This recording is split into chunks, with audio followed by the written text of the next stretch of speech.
नमस्कार दोस्तों, मेरा नाम है रितिका। आज की क्लास में हम मुगल सल्तनत के बारे में जानने जा रहे हैं। तो चलिए अमृता से शुरू करें। मुगल सल्तनत का टाइम पीरियड है 1526 से लेकर 1857 तक। मुगल सल्तनत को मुगल सल्तनत भी कहते हैं। बाबर का असली नाम है मोहम्मद जहरुद्दीन शासक कहते थे। उनका टाइम पीरियड है 1526 से लेकर 1530 तक। कुछ शासकों के नाम हम जानने जा रहे हैं। बाबर, बाबर का बेटा हुमायूं, हुमायूं का बेटा अकबर, अकबर का बेटा जहांगीर, जहांगीर का बेटा साजक। एक क्वेश्चन आता है, मुगल सल्तनत में सबसे ज्यादा राज किसने किया था? अकबर ने और औरंगजेब ने। बाबर का जन्म फरगना में हुआ था 14 फरवरी 1483 को।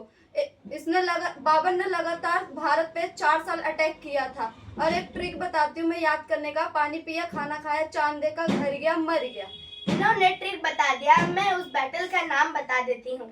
पहला बैटल, बैटल ऑफ पानीपत, जो 1526 में इब्राहिम लोदी के साथ हुआ। दूसरा बैटल, बैटल ऑफ खानवा, जो 1527 में राणा सांगा के साथ हुआ। तीसरा बैटल होता है बैटल ऑफ चंदेरी, जो 1528 में मेदिनी राय के साथ हुआ। चौथा बैटल होता है बैटल ऑफ घाघरा, जो 1529 में अफगान फोर्सेस के साथ हुआ था। कुछ क्वेश्चन आते हैं कि बाबर के ऑटोबायोग्राफी क्या थी। तो बाबर की ऑटोबायोग्राफी तुर्क में थी, जिसका नाम था बाबरनामा। फिर अब्दुल रहीम खान खाना ने इसे बदलकर फारसी में कर दिया और इसका नाम तुझके बाबरनामा रख दिया। बाबर का टॉम्ब कहाँ? बाबर के कितने टॉम्ब थे? बाबर के 2 टॉम्ब थे। पहला आराम बाग, दूसरा काबुल। पहले इसे आराम बाग में दफनाया गया, उसके बाद आराम बाग से निकाल कर काबुल में दफना दिया गया। उसके बाद एक और क्वेश्चन आता है कि मुगल सल्तनत की ऑफिशियल लैंग्वेज क्या थी और दिल्ली सल्तनत की ऑफिशियल लैंग्वेज क्या थी। मुगल सल्तनत की ऑफिशियल लैंग्वेज फारसी थी और दिल्ली सल्तनत की ऑफिशियल लैंग्वेज तुर्क थी। अब हम हुमायूं के बारे में जान लेते हैं। हुमायूं का शासनकाल 1530 से 1540 तक है। उसके बाद 1555 से ब्रेक लेकर 1556 तक है। हुमायूं के 4 भाई थे। पहला हुमायूं, दूसरा कामरान, तीसरा हिंदाल, चौथा अस्करी। हुमायूं जब 1530 में गद्दी पर बैठा तो 1531 में उसका पहला बैटल होता है बैटल ऑफ बैटल ऑफ देवरा, जो हुमायूं और शेरशाह सूरी के बीच होता है, जिसमें हुमायूं जीत जाता है और शेरशाह सूरी हार जाता है। फिर हुमायूं ने 1533 में एक शहर की स्थापना करवाई जो दिल्ली के पास थी। उस शहर का नाम था दीन पनाह। दीन पनाह शहर में ही उसने एक लाइब्रेरी की स्थापना करवाई। लाइब्रेरी की सीढ़ियों से गिरकर उसकी मृत्यु हो गई। मैंने उसकी मृत्यु पहले बता दी गई है। उसके बाद 1539 में उसका दूसरा बैटल होता है बैटल ऑफ चौसा, जो हुमायूं और शेरशाह सूरी के बीच होता है, जिसमें हुमायूं हार जाता है और शेरशाह सूरी जीत जाता है।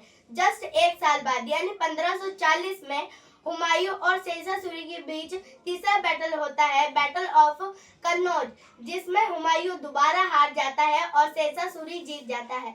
लगातार 2 बार हारने के बाद हुमायूं भागने की नौबत आ जाती है हुमायूं की, इसलिए हुमायूं भारत छोड़कर भाग जाता है। फिर वह 15 साल तक अपने भाइयों की मदद लेकर दोबारा भारत आता है। जो चौथा बैटल होता है उसके बाद 1555 में बैटल ऑफ सरहिंद, जो शेरशाह सूरी के बेटे यानी सिकंदर शाह सूरी के बीच होता है, जिसका नाम था बैटल ऑफ सरहिंद, जिसमें सिकंदर शाह सूरी हार जाता है और हुमायूं जीत जाता है। यहीं से सूरी डायनेस्टी खत्म हो जाती है और मुगलिया तख्त बैठ जाता है। कुछ क्वेश्चन आता है कि ऐसा कौन सा शासक था जिसका जीवन स्ट्रगल में गुजरा। दूसरा क्वेश्चन आता है कि हुमायूं का टॉम्ब कहाँ था। तो हुमायूं का टॉम्ब दिल्ली में था। हुमायूं का टॉम्ब किसने बनवाया? तो हुमायूं का टॉम्ब उनकी बहन गुलबदन बेगम ने बनवाया था। तीसरा क्वेश्चन आता है कि उनकी वाइफ का क्या नाम था। तो उनकी वाइफ का नाम था हमीदा बानो और उनके बेटे का नाम था अकबर। हेलो दोस्तों, मैं हूं शौर्य। आज आप अब पढ़ेंगे अकबर के बारे में। अकबर का जो टेन्योर है वो 1556 से लेकर 1605 तक है। इसने 1564 में जो स्लेवरी थी सारी खत्म कर दी थी और इसने बोला था कि आज से सारी गुलामी खत्म। और इसकी एक इम्पॉर्टेंट विक्ट्री है 1573 में इसने गुजरात पर विजय प्राप्त करी थी और इसने 1571 में फतेहपुर सीकरी का भी निर्माण करवाया था और इस फतेहपुर सीकरी में ही इसने बुलंद दरवाजा भी बनवाया था और बुलंद दरवाजे और एक क्वेश्चन आ जाता है कि एक क्वेश्चन आ जाता है कि अकबर ने अपना कैपिटल किससे बनवाया? फतेहपुर सीकरी को। इसका निर्माण ही इसलिए करवाया गया था क्योंकि इसलिए इसे कैपिटल बनाया जा सके। और इसके अंदर एक उन्होंने बुलंद दरवाजा भी बनवाया था 1575 में। और इसके अंदर जितने भी मुस्लिम लोग होते थे इबादत खाना का भी निर्माण करवाया था। इसके अंदर जितने भी मुस्लिम लोग होते थे उनके जो उनकी कास्ट थी, किसी चीज से विवाद होता था तो वहाँ पे वो सुलझाया जाता था। और जितने भी लोग थे अपना पॉइंट ऑफ व्यू रख सकते थे और वो अपने सारे लोग नमाज अदा कर सकते थे। और इसके बाद इनकी एक इम्पोर्टेंट बैटल होती है, बैटल ऑफ हल्दी घाटी 1576 में। ये बैटल अकबर और महाराणा प्रताप के बीच हुई थी। पर ऐसा लोग कहते हैं कि इस बैटल को अकबर लड़ाया नहीं था, बल्कि ये बैटल तो मानसिंह और महाराणा प्रताप के बीच हुई थी। इसके बाद इनकी एक और इम्पोर्टेंट विक्ट्री है, आसिरगढ़ पर इन्होंने विजय प्राप्त करी थी 1601 में। तो इसके बाद इन्होंने कोई सी भी लड़ाई नहीं लड़ी थी। ये तो इनके वर्क और एस्टेब्लिशमेंट की बात हो गई। जो अकबर था उन्होंने 1575 में जो इबादत खाना का निर्माण करवाया था, तो 1578 में इन्होंने सभी धर्म के लिए इबादत खाना के दरवाजे खुलवा दिए थे, जिसे हम पार्लियामेंट ऑफ रिलीजन के नाम से भी जानते हैं। 1582 में अकबर ने एक रिलीजन का एक निर्माण करवाया था जिसका नाम था दिन ए इलाही। एक क्वेश्चन आ जाता है कि इस धर्म को किसने माना था? इस धर्म को अकेले बीरबल ने माना था।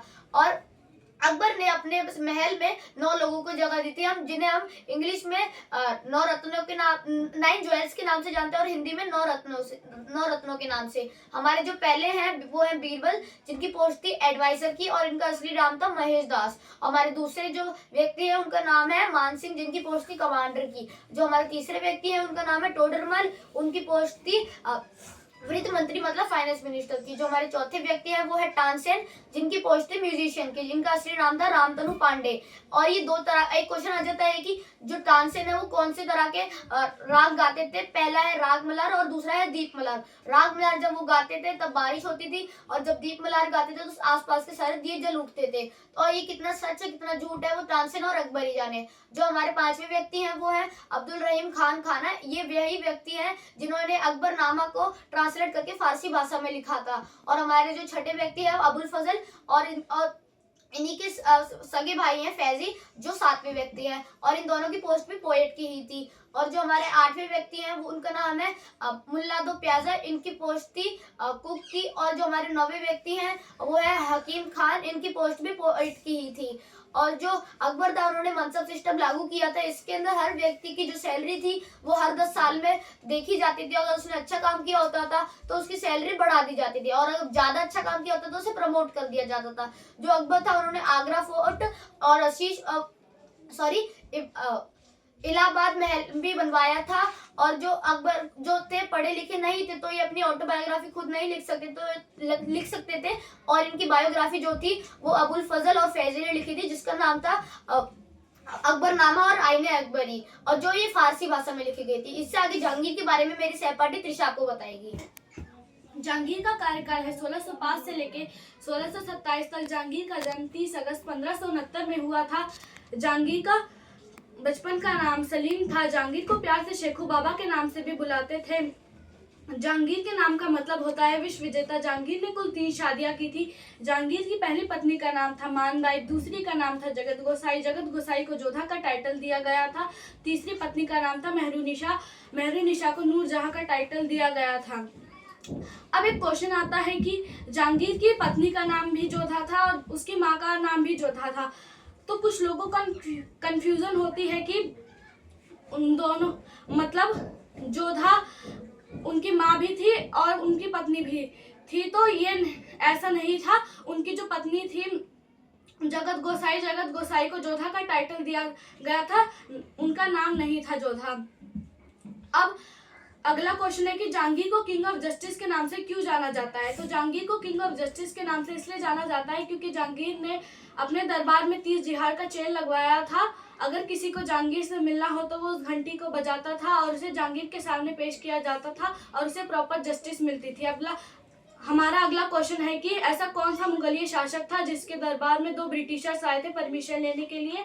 तो वो है जहांगीर। उन दोनों ब्रिटिशर्स का नाम था सन 1608 में कैप्टन हॉकी, सन 1615 में सर थॉमस रो। और अगला क्वेश्चन है कि इटमैट की उपाधि जहांगीर ने किसे दी थी? तो इटमैट की उपाधि जहांगीर ने मिर्जा गयास बेग को दी थी। मिर्जा गयास बेग नूरजहां के फादर थे, यानी कि जहांगीर के फादर इन लॉ। अब अगला क्वेश्चन है कि जहांगीर का टॉम कहाँ है? जहांगीर का टॉम पाकिस्तान लाहौर में है। अब मैं आपको शाहजहां के बारे में बताऊंगी। शाहजहां ने 30 साल तक शासन किया था, जो इसका कार्यकाल है 1527 से 58 तक है। इसका बचपन का नाम खुर्रम था और बड़े होते होते इसका नाम शाहजहां पड़ गया। एक क्वेश्चन आ जाता है कि किसके टाइम पर बिल्डिंग अपने चरण पर थी, तो ये शाहजहां के टाइम पर था। और एक और क्वेश्चन आ जाता है कि किसके टाइम पर चित्रकला अपने चरण पर थी, तो ये जहांगीर के टाइम पे थी। शाहजहां ने लाल किला, जामा मस्जिद और मोती मस्जिद जो आगरा में है, तख्त ए तो जिसको मयूर सिंहासन भी कहते हैं, ये सब बनवाया था। और ताजमहल की स्थापना करवाई थी 1531 में। और क्यों करवाई थी? क्योंकि जो शाहजहां की बीवी थी, उन्हीं की याद में, मुमताज की याद में इन्होंने ताजमहल की स्थापना करवाई थी। 1531 से 1553 तक इसका निर्माण कार्य पूरा हुआ था। एक क्वेश्चन आ जाता है कि कितने दिनों में ये बन के तैयार हुआ था, तो 22 साल, और इसमें 1000 हाथी, 50,000 वर्कर्स लगे थे। एक क्वेश्चन आ जाता है कि इसमें जो दो मेन लोग थे, वो था एक उस्ताद और शाहकार। इन दोनों के हाथ शाहजहां के द्वारा कटवा दिए थे। और इन शाहजहां के 4 बेटे थे। पहला था औरंगजेब, दारा शिकोह, सूजा और मुराद।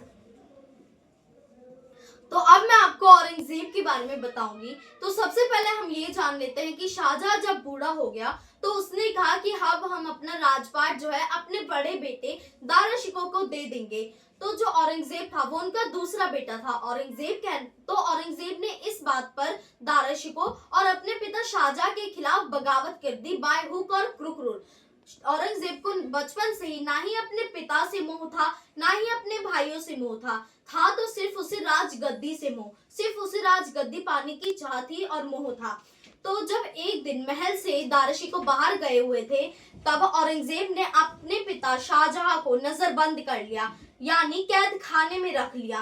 तब कैद खाने में रखने के बाद शाहजहां की इच्छा हुई जो अकबर के द्वारा बनवाया गया किला था उसके सामने ही शाहजहां को रखा जाए। तो ये इच्छा औरंगजेब ने उनकी पूरी करी और उसके सामने वाले किले में शाहजहां को रखा गया। शाहजहां की इच्छा थी कि वे अकबर के किले को हमेशा देखते रहें। और जो शाहजहां के 8 साल थे, सन 1658 से लेके सन 1666 तक, ये बहुत कष्ट में बीते, क्योंकि इनको इतने सालों तक वहां बंद करके रखा गया था। और आखिरकार शाहजहां की सन 1666 में मृत्यु हो जाती है। उसके बाद सन 1659 में 1659 में बैटल ऑफ देवराई लड़ा जाता है दारा शिकोह और औरंगजेब के बीच में। इसमें औरंगजेब जीत जाता है और दारा शिकोह हार जाता है। फिर इसके बाद औरंगजेब ने दारा शिकोह पर इस्लाम की अवहेलना करने के इल्जाम में उसे मरवा देता है। लेकिन एक क्वेश्चन आता है कि ये इसमें ही ऐसे क्यों इस्लाम की अवहेलना करने का इल्जाम लगाया?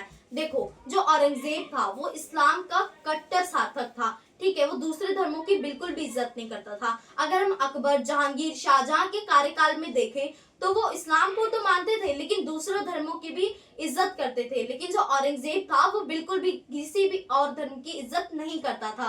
तो आगे हम जानेंगे कि औरंगजेब ने क्या क्या और कैसे कैसे बदलाव लाए।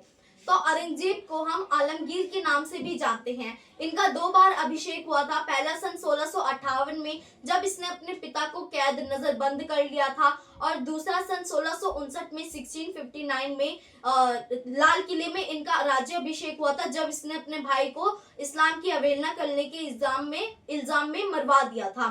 ठीक है, तब एक क्वेश्चन आता है कि भगवत गीता को फारसी में किसने ट्रांसलेट किया? तो दारा शिकोह ने भगवत गीता को फारसी में ट्रांसलेट किया था। ठीक है, इसके बाद एक क्वेश्चन आता है कि जो औरंगजेब था उसने क्या क्या चीजें बंद करवाई थी? तो पहला, झरोखा दर्शन। जो औरंगजेब था उसने झरोखा दर्शन बंद करवा दिया। अब एक क्वेश्चन आ जाता है झरोखा दर्शन जो है वो होता क्या है? तो झरोखा दर्शन में जैसे कि कोई भी मीटिंग बैठती थी मुगल सल्तनत में, तो उसमें औरतों को अपनी राय स्पष्ट करने की आज्ञा थी। लेकिन बाद में चलकर औरंगजेब ने इसको बंद करवा दिया। उसने कहा कि औरतों को पर्दे में ही रहना अच्छा लगता है, इसलिए उनकी राय अब नहीं ली जाएगी। ये झरोखा दर्शन था जिसको औरंगजेब ने बंद करवा दिया। फिर दूसरा आता है तुलादान। तुलादान भी औरंगजेब ने बंद करवा दिया। तीसरा, नवरोज भी बंद करवा दिया। नवरोज जो त्योहार था 9 दिनों का, वो भी बंद करवा दिया गया। और आखिरकार जो हमारा जजिया टैक्स था, इसने दोबारा से चालू करवा दिया, लोगों पर थोप दिया कि अब आपको जजिया टैक्स देना ही होगा। इसके बाद इसने एक बीबी का मकबरा बनवाया था महाराष्ट्र में, औरंगाबाद जिले में। ये लोग कहते हैं कि इसने अपनी बीवी की याद में बनवाया था, जिसका नाम दिलरश बानो था। यह एक ईरानी महिला थी, उनकी याद में ये किला बनवाया गया था, बीबी का मकबरा। लोग इसे ताजमहल की घटिया नकल के नाम से भी जानते हैं। तो क्वेश्चन आता है, औरंगजेब का जो टॉम्ब है वो कहाँ है? तो औरंगजेब का जो टॉम्ब है वो औरंगाबाद में है, और जिसकी ऑटोबायोग्राफी है इसका नाम है फतवा-ए-आलमगीरी। तो धन्यवाद, ये था हमारा मुगल सल्तनत। धन्यवाद। बाय।